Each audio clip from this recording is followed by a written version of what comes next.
Welcome to the Rugby Obsession Deep Dive. Today we're diving headfirst into Rassie Erasmus's latest big move, that 36-player squad, plus the 10-man standby list for the Springboks year-end tour. And, this feels like more than just picking a team for a few games up north. Oh, absolutely. The sources we've looked at are all pointing towards this being a really deliberate signal, wouldn't you say? Sort of changing of the guard. Definitely feels like a pivot after the World Cup win. Yeah. So our mission today is to, get past the headlines and really unpack what's going on here. What are the strategies behind who's in, and maybe even more tellingly, who's out? Exactly. We're trying to decode the roadmap Rassie might be laying out for the next Rugby World Cup in 2027. And we've kind of boiled it down to 5 key areas that really tell the story based on the analysis out there. First up, those big omissions, the ones that suggest maybe the end of the international road for some legends. Right. Then second, there's the new blood, that one newcomer who really represents the future in the tight five. Third, you can't ignore Siya Kolisi, can you? He's on the verge of a massive milestone, his 100th cap. Huge moment. Fourth, we need to look at the hooker position. Lots of movement there, creating a really interesting battle. And finally, that standby list. It's not just reserves. The quality packed in there is seriously compelling. Yeah, every single name, in or out, it tells you something about the tactics, about managing this transition, trying to build depth without, losing that winning habit. Fascinating stuff. Yeah. And if you're as obsessed with these kinds of tactical shifts as we are, make sure you hit subscribe to Rugby Obsession right now. You won't want to miss these deep dives. Okay, let's jump straight into that generational shift then. The veterans who are missing, that's where the biggest shockwaves are, right? For sure.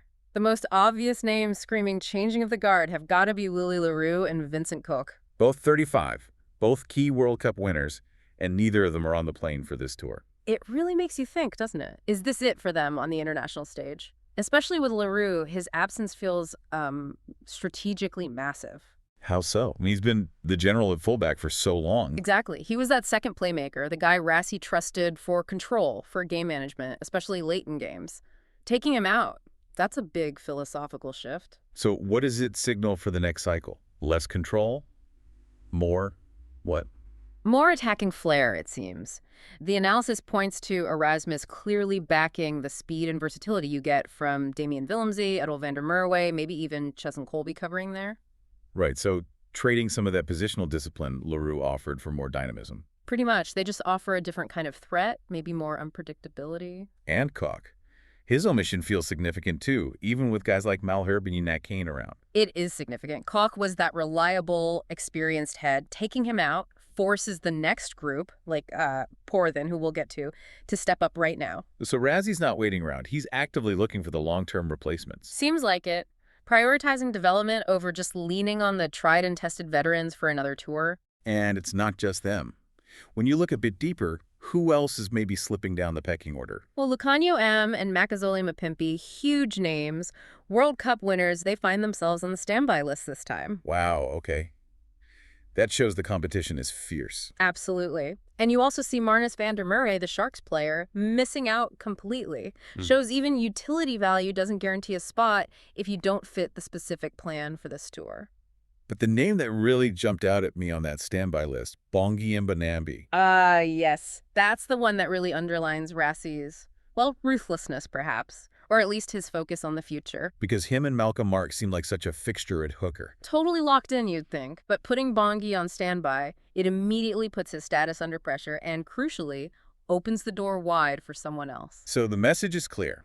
Past glories are great, but they don't buy you a ticket indefinitely. Not in Rassie's book for this cycle, apparently. It's all about who fits the plan for 2027. So let us know what you think.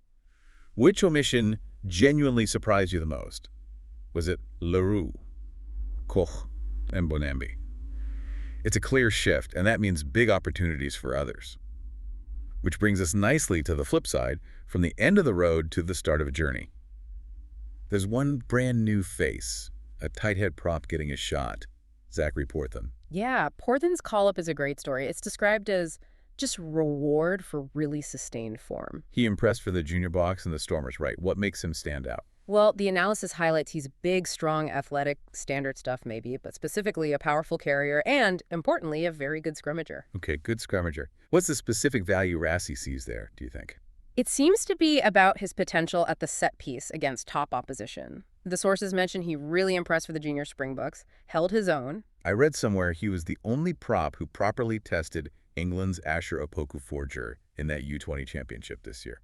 Exactly. That's the kind of detail that gets the coaches excited. It suggests he's got the raw materials, the technical ability, and the power that they believe can be molded into a top international tighthead. He's young, he's specialized, and they're backing that potential. It's a big vote of confidence, choosing raw talent over maybe a more experienced standby option. It absolutely is. But, you know, while we're talking about new beginnings, we have to talk about the ultimate veteran nearing a massive landmark, Siya Kolisi. Ah, yes, the captain. 98 caps. Incredible. And that 98th cap came in the game that clinched the rugby championship against Argentina just recently. What a journey. Just amazing. What a servant he's been, truly. So the thinking is he'll hit the 100 soon. Looks like it. If they manage his game time, maybe rest him for the Japan game on November 1st, then that Italy match in Rome looks like the likely stage for cap number 100. Imagine that. Yeah. Rome. It'll be quite the occasion. A real contrast. The debutant Porthen starting his journey, the captain hitting such a monumental milestone. That sums up this squad perfectly, doesn't it? Legacy and potential, side by side. It really does. But let's swing back to that positional turnover, because the hooker spot, wow, that's probably the most intriguing situation right now. So Mbonambi dropping to standby, Van der Merwe missing out. It throws the door wide open for Johan Grobbelaar. Yeah, the bull star. He's back in the mix, and this is, well, it's a massive chance for him, isn't it? But also huge pressure. Because he's always been seen as having potential, but maybe hasn't quite cemented his place. Exactly. Seen as a potential successor, got the skills, but he's been a bit in and out. This tour feels like his moment to really convince Erasmus he's the guy, the next cab off the rank after Marks, and potentially Mbonambi. So is it a risk for Rassie relying on him now when Mbonambi is technically available on standby, especially at such a key position? It's calculated, I think. A forced development opportunity, maybe. For that 2027 picture, Grobbelaar needs this chance to prove he can handle it consistently at this level. Nail this tour, and he could lock down a spot for the whole RWC cycle. Potentially, yes. It could be career-defining for him in green and gold. But if he struggles, well, that door swings open again. Golden opportunity, massive pressure. And that pressure comes from the sheer depth, which is so obvious when you look at that 10-man standby list. Some serious quality there. Oh, definitely. Especially at number 8, for example. You've got Evan Roos just tearing it up for the Stormers week after week. His carrying has been immense. And Johan Augustus, too. He's a big favorite up at Ulster and apparently was outstanding against the Bulls in the URC recently. Both of them must feel pretty unlucky to just be on standby, given their form. They must. But that just shows the standard, doesn't it? You look at who was in the main squad, Jasper Wise, Quagga Smith, maybe Kolisi covering there too. So it's about specific roles. What Wise and Quagga offer within the established system, maybe? That's likely it. Wise's power, Quagga's versatility and line-out option, that bomb squad familiarity, it's probably seen as a better fit for the immediate game plans, even if Roos and Augustus are maybe in a hotter individual form. It's strategy over pure form sometimes. But being on standby isn't just waiting by the phone, is it? They're still involved. Absolutely. They'll be training, learning the systems, pushing the main squad. And one injury, things change fast. We should also mention Sebastian de Klerk, the Bulls winger. Ah, yes, the speedster. Another deserved call-up to that standby group. Yeah, it's a great platform for all these guys. Show your worth over a long tour like this, impress the coaches, and you're right in the frame for the future, for that 2027 squad. It really drives home the planning involved. If you've enjoyed this breakdown of the strategy and the generational shifts in the Bull squad, please do hit that subscribe button for Rugby Obsession. We love digging into this stuff. So pulling it all together, what we're seeing is Rassie performing this delicate balancing act, refreshing the squad, bringing in new talent, but also honoring the key leaders like Kolisi. It's a blend, isn't it?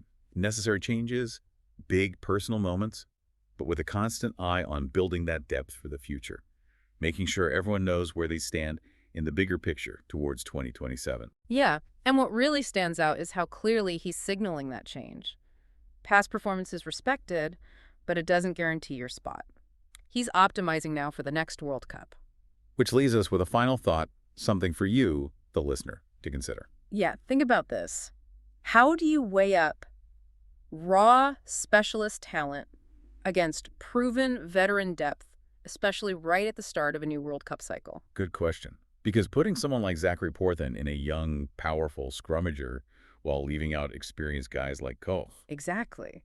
It shows Rassie is willing to back the potential he sees fitting the future game plan, even if it means taking a bit of a gamble now, maybe accepting a developmental risk on this tour. It's a bold statement about the direction he wants to go in the next 2 years. A fascinating strategic choice. Well, if you enjoyed this deep dive, subscribe to Rugby Obsession wherever you get your audio. And now for the final required phrase, thank you for listening to the Rugby Obsession Deep Dive, and we'll look forward to you listening to our next episode.